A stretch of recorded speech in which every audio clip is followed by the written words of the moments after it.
Yeah. Spark shit. You know what it is.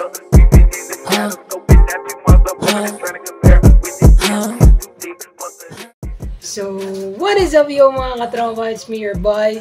You know what the fuck it is, man. And back it up again with another fucking vlog that fucking dog is always marking. Okay. Ina! Tangina mo. Hindi ako maintindihan, men. Di ko rin marinig yung salita ako. So, ayun nga.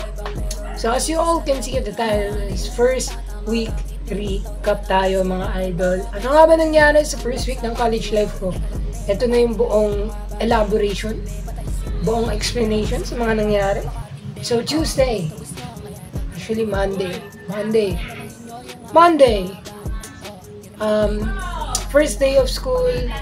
First day, napanood nyo naman, yung first day of college life ko. So, it went too good, and after the class, before siya mag-suspend, I got elected in year level council, which is a room officer. Yes, room officer pala yon kasi PLC pala yung year level officer. PLC pala yun. So, there's three institutions or organizations sa school namin. YLC, which is year level council, PLC, program level council, and CLC, college level council. So yun yung nangyari. I got elected into that specific organization. So yun, while I'm doing my responsibility, a lot of my classmates, sinabi nila ko pala ako. Kasi na-realize ko rin naman yung mali ko dun kasi tinake yung responsibility ng sobrang OA. Sobrang nag-overreact ako kasi na-overwhelmed na naman ako ng power. Kasi ganun talaga ako, yung tipo ng tao na pag na-overwhelmed talaga ako, like, I don't think hindi ko iniisip kung ano yung magiging possible outcome. Ganito. Hindi ko talaga iniisip. So, ayun, na-overwhelmed ako ng too much power. Kasi yun. Pero this time, dahil na-realize ko na naman yung mga mali ko before. So, ayun, nakakausap ko na ibang officers na yun nga. So, kaya ako tumakbo ng CLC. Sa second week nyo na yun, malalaman. Okay, ngayon kasi, habang finifilm ko to, second week na po. Wednesday na po ngayon. And yun, Tuesday na po ngayon. And yun, sobrang stressful, sobrang nakakapagod nung last few days. Yeah. Pero yun. So, yun. And then, Wednesday, August 21, which is yung birthday ko, it went too good, no? Sobrang good shit. Sobrang saya. And one of my best days, actually. One of the best birthdays ever. So, yun. Naman yun, sa school naman na nangyari is pinaparinggan nila ako ng kupal. Ganito. Hindi ko nalang pinapansin or what. Talagang dead man na lang sa mga basher. Kasi wala naman ako magagawa kung papatulang ko pa sila, diba? So, dead man na lang sa mga basher. Up until yun, nag-awasan. Tapos nag-celebrate na ng birthday ko. And then, ganito. So, yun yung nangyari naman nung Wednesday last week. And then, Thursday, hindi ako naka-attend kasi chairman and vice chairman lang daw yung orientation. Pero, may klase pala that time. Hindi ko lang. I mean, siguro, alam ko, pero may amats pa rin. Kaya, hindi ko lang. Pero, ewan, hindi ko talaga tanda ano yung nangyari yung Thursday.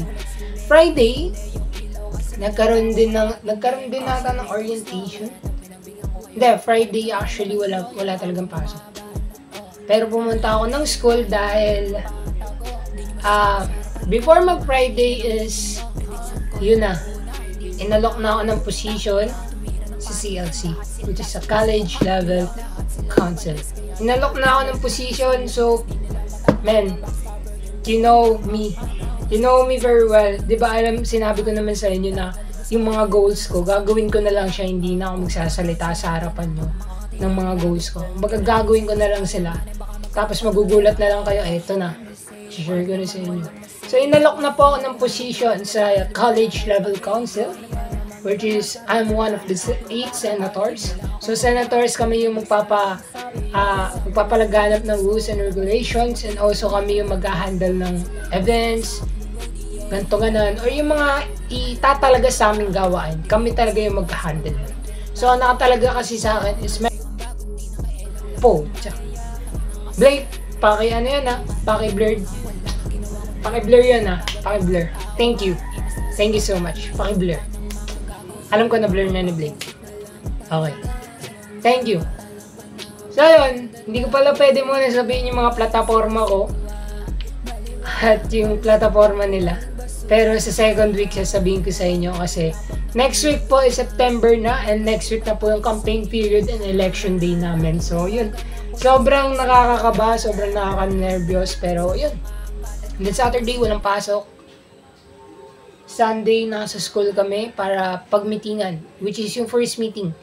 Para pagmitingan yung mga plataforma, kung anong gagawin, mga ganto ganan, yun. First meeting para makilala namin yung mga kapartido namin and also para, alam nyo na, mapagmitingan din yung mga plataforma, makapag-suggest pa, diba?